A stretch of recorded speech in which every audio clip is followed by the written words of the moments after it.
حسبي ربي جل الله ما في قلبي غير الله نور محمد صلى الله لا إله إلا الله حسبي ربي جل الله ما في قلبي غير الله نور محمد صلى الله رب العالمین الصلاة والسلام علی سید الانبیاء والمرسلین وعلی آلہ واصحابہ اجمعین اما بعد اعوذ باللہ من الشیطان الرجیم بسم اللہ الرحمن الرحیم ان اللہ وملائکتہ یصلون علی النبی یا ایہا الذین آمنوا صلوا علیہ وسلموا تسلیما اللہم صلی علی سیدنا ونبینا ومولانا محمد وعلی آلہ واصحابہ وبارک وسلم لی خمسۃ اطفی بها حر الوباء الحاطمہ المصطفیٰ والمرتضی وابناہما والفاطمہ۔ معزز و مکرم ناظرین محترم، السلام علیکم ورحمۃ اللہ وبرکاتہ۔ آپ تمام کا دل کی عمیق گہرائیوں سے قصص الانبیاء کی اس سیریز میں خیر مقدم اور استقبال کرتا ہوں۔ جیسا کہ آپ جانتے ہیں، بچوں کے علم میں اضافے کے لیے اور انبیاء کرام کے تذکرے کے لیے یہ ہمارا پروگرام پیش کیا جاتا ہے، جس میں حضرات انبیاء کرام کے بارے میں مختصر سے حالات اور ان کی قوم کے بارے میں مختصر سی باتیں پیش کی جاتی ہے، اور اس سے سبق حاصل کرنے کے لیے یہ پروگرام پیش کیا جا رہا ہے، جس میں گزشتہ بھی ہم نے انبیاء کرام کے ذکر کو، ان کے تذکروں کو شامل کیا، اور آج بھی ہم انشاءاللہ اس پر روشنی ڈالنے کی کوشش کریں گے۔ جیسا کہ آپ جانتے ہیں کہ پچھلا ہم نے حضرت حزقیل علیہ السلام بنی اسرائیل کے جو ایک نبی گزرے گئے، جنہوں نے 70 نبیوں کی کفالت کی تھی، قتل سے بچایا تھا، ان کا ذکر کیا۔ آج ہم ایک ایسے نبی کا ذکر کرنے والے ہیں جو بنی اسرائیل سے ہی جس کا تعلق ہے، اور یہ حضرت اشموئیل جس کا نام، اور دوسری زبان میں جس کا نام حضرت اسماعیل ہے، یہ بنی اسرائیل سے آپ کا تعلق ہے۔ آپ کے بارے میں ہم چند باتیں آپ تمام کے سامنے پیش کرنے کی سعادت حاصل کریں گے۔ یہ حضرت موسیٰ علیہ السلام کے بعد حضرت یوشع علیہ السلام آئے، جو اللہ تعالیٰ کے احکامات پر اس پر قائم رہتے ہوئے تورات کے مطابق عمل کرتے ہوئے زندگی گزارا کرتے تھے، تبلیغ فرماتے تھے۔ پھر اس کے بعد انبیاء کرام کا سلسلہ چلتا رہا، حضرت حزقیل آئے، حضرت الیاس آئے، حضرت الیسع آئے۔ ان حضرات کے بعد بنی اسرائیل پر ان کے دشمنوں نے حملہ کیا، قوم غالب آنے لگی۔ جب دوسری قوم بنی اسرائیل پر غالب آنے لگی اور ان کے درمیان کوئی بھی اس وقت نبی موجود نہ تھا، اور نہ ہی خاندان نبوت کے کوئی لوگ موجود تھے اس وقت، خاندان نبوت کی بس ایک عورت تھی جو حاملہ تھی، اور وہ عورت بار بار دعائیں کیا کرتی تھی کہ اے اللہ ہماری فریادوں کو سن لے اور ہمارے گھر کوئی نبی پیدا فرما، کسی کو بھیج دے۔ تو حضرت اشموئیل جس کا نام ہے، یہ عبرانی زبان میں اشمو کا معنی سن اور ایل کا معنی اللہ ہے، یہ دعا کرتے تھے۔ تو جب پیدا ہوئے تو اشموئیل ہی ان کا نام رکھا گیا، اور جب یہ ان کی ولادت ہوئی، جب پیدا ہوئے تو ان کا نام یہی رکھا گیا، اور انہوں نے تورات پر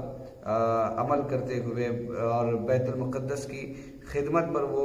مقرر کرتے ہوئے، وہ وہاں پر رہتے ہوئے نبی بن کر پیدا ہوئے۔ اور جب اس وقت جو لوگ موجود تھے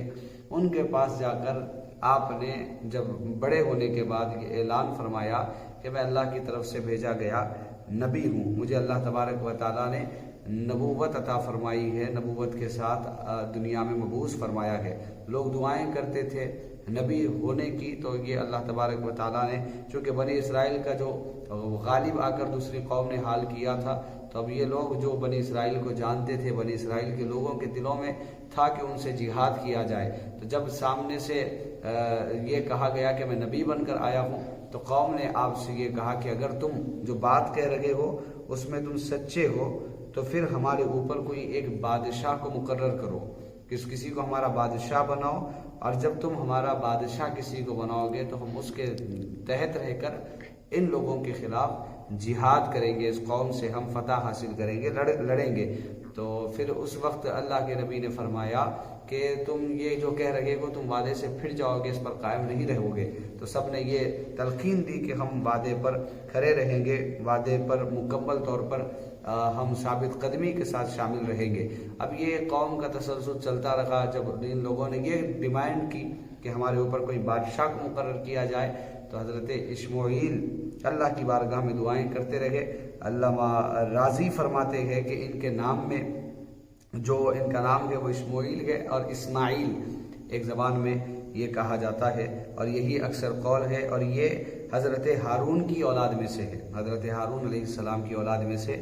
آپ گئے۔ تو آپ نے کیا کیا، بادشاہ کو مقرر کرنے کا جب لوگوں نے یہ کہا تو اللہ کی بارگاہ میں دعائیں کی، تو اللہ تبارک و تعالیٰ نے نشانیاں بتائی، کہ 2 نشانیاں بتائی کہ یہ نشانیاں جس انسان کے اندر پائی جائے گی وہ اس انسان کو تم بادشاہ مقرر کر دینا، بادشاہ بنا دینا۔ اور پھر تھوڑے دن گزرنے کے بعد ایک شخص جس کا نام طالوت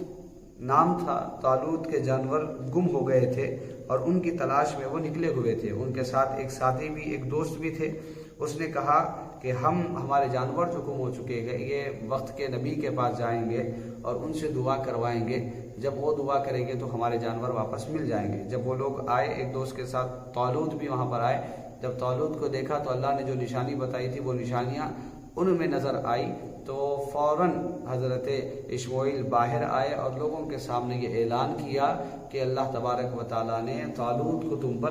بادشاہ بنایا ہے، اس کو تمہارا سردار بنایا ہے، اللہ تعالیٰ نے یہ مقرر فرمایا ہے۔ تو جب وہ جو قوم پہلے یہ دعویٰ کر رہی تھی، یہ ڈیمانڈ کر رہی تھی، یہ مانگ رہی تھی کہ تم بادشاہ مقرر کرو، اب جیسے ہی آپ نے ایک شخص کو لا کر کہا کہ اس کو بادشاہ مانو، تو پھر اب ان لوگوں نے کیا کیا، ان لوگوں نے پھر اب اس پر سوال کرنے شروع کر دیے کہ یہ بادشاہ کیسے ہو سکتا ہے، یہ تو ایک غریب ہے، اس کے پاس نہ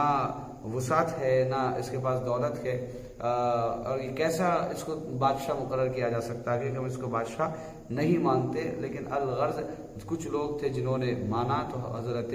طالوت کو حضرت اسماعیل نے بادشاہ اللہ کے حکم پر بنا دیا، اور یہ بادشاہت میں ان کی لوگ آتے رہے۔ بہت ساری اس قوم پر آزمائشیں آئی، آزمائشوں کا زمانہ چلتا رہا، یک بعد دیگر آزمائشیں ہوتی رہی۔ الغرض ایک آزمائش ایسی آئی جب جہاد کے لیے سب تیار ہوئے، تو جب جہاد کرنے کے لیے جا رہے تھے تو ایک دریا کے کنارے حضرت طالوت نے یہ کہا کہ اس سے اب اللہ تعالیٰ تم کو اس میں امتحان میں اللہ نے ڈالا ہے، اب امتحان آزمائش میں اللہ نے مبتلا کیا ہے، اور وہ آزمائش یہ ہے کہ اس میں سے کوئی پانی نہیں لے گا، یعنی صرف چلو بھر کر کوئی پانی لے گا، اس سے زیادہ کوئی پانی اس سے استعمال نہیں کرے گا۔ اب جتنے لوگ آپ کے ساتھ تھے پیاسے تھے، اور یہ بہت بڑا امتحان ہے کہ پیاس کی شدت ہے، اور پھر صرف ایک چلو پانی لینے کو کہا جا رہا ہے، اس سے زیادہ پانی لینے پر یہ کہا جا رہا ہے کہ اگر تم اس سے زیادہ پانی استعمال کرتے ہو تو تم ہمارے دین پر نہیں ہو۔ یہ اللہ کی طرف سے آزمائش ہے، یہ ایک امتحان ہے کہ اس سے پانی نہیں پینا۔ تو الغرض جب کہا گیا تو پھر دوڑتے ہوئے لوگ گئے، سب میں سے 313 لوگوں نے جتنا حضرت طالوت نے کہا تھا اتنا ہی پانی لیا اور پی لیا، اور باقی لوگ جو تھے اکثر لوگوں نے پیاس کی شدت کی وجہ سے پانی زیادہ استعمال کیا، جو نبی کے اور اللہ کے حکم کی انہوں نے خلاف ورزی کی، تو وہ اللہ تبارک و تعالیٰ کی خلاف ورزی کرنے کے جرم میں گرفت ہوئے۔ اور جن لوگوں نے پانی نہیں پیا، صرف چلو بھر پانی کو استعمال کیا، تو وہ پانی ان لوگوں کے لیے کافی ہو گیا۔ تو الغرض ہم عزیز بچوں، اس سے ہمیں پتہ چلتا ہے کہ یہ بھی ایک اللہ کے پیغمبر ہے، اللہ نے ان کو بھی ایک پیغمبر بنا کر اس دنیا میں مبعوث فرمایا۔ حضرت اسماعیل ان کا نام ہے۔ یہ آئے اور جب انہوں نے قوم کو کہا نبی ہوں، تو قوم نے یہ کہا کہ بادشاہ مقرر کیجئے۔ جب بادشاہ مقرر کیا تو پھر بادشاہ کو نہیں مانا۔ تو الغرض قوم جو پچھلی امتیں آتی تھی، گزرتی تھی، ان میں سے جو قومیں آتی تھی وہ قومیں ایسی ہوتی تھی کہ پہلے نبی کو ماننے کے لیے ان سے کچھ چیز مانگتی تھی، جب وہ دے دے پھر اس کا بھی انکار کرنا، پھر اللہ کی نافرمانی کرنا۔ تو اللہ تبارک و تعالیٰ نے بہت آزمائشوں میں مبتلا کیا، اور وہ آزمائشوں میں مبتلا ہونے کے بعد جن لوگوں نے اللہ کے نبی کے مقرر کیے ہوئے بادشاہ کے احکام کو اور اللہ کے نبی کے احکام کو مانا، اللہ تبارک و تعالیٰ نے ان کو سرخروئی عطا فرمائی، کامیابی عطا فرمائی، عزت عطا فرمائی۔ اور جن لوگوں نے اللہ کے نبی کے حکم کے مطابق زندگی نہیں گزارتے ہوئے اپنے نفس کے مطابق زندگی گزاری اور اللہ کے محبوبوں کی، اللہ کے پیغمبروں کی احکام کی نافرمانیاں کی، اللہ تبارک و تعالیٰ نے ان کو ہلاک کیا اور اللہ تبارک و تعالیٰ نے ان پر اپنے عذاب کو نازل فرمایا۔ تو اس سے ہمیں سبق یہ ملتا ہے کہ انبیاء کرام اور خصوصاً اس امت میں اور ہر امت میں یہی رہا ہے کہ جو اپنے نبی کے طریقے پر عمل کرنے والے لوگ رہے، ان کے احکام پر عمل کرنے والے لوگ رہے، وہی کامیاب ہوئے۔ تو ہمیں بھی اس سے سبق حاصل کرنا چاہیے۔ اللہ تعالیٰ اس میں دوران گفتگو کچھ خطا ہوئی اپنے فضل و کرم سے معاف فرمائے، اس کو اپنی بارگاہ میں قبول فرمائے۔ وآخر الدعوانا